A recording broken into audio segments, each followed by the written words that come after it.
আবারও নিয়ে আসলাম এগ কারি বানানোর জন্য প্রথমে ডিমগুলোকে ভালোভাবে ভেজে নিবা।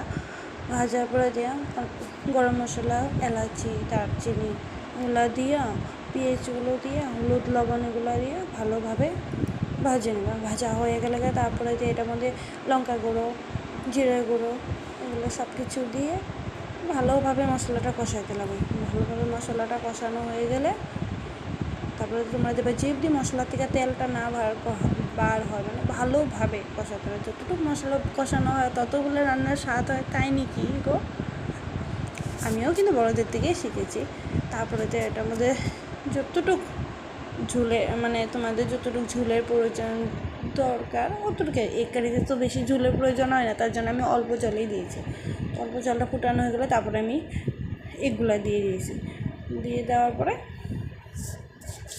যে দেখছো সুন্দরভাবে লাড়াতেই থাকি। তারপরে এগুলোকে ভালোভাবে সার্ভ করে নিয়েছি। সার্ভ করার পরে তোমরা দেখতে কিন্তু খুব টেস্টি লাগতেছে, এটাই না? কিন্তু আসলে সত্যি কথা বলতে কি টেস্টিও হয়েছিল।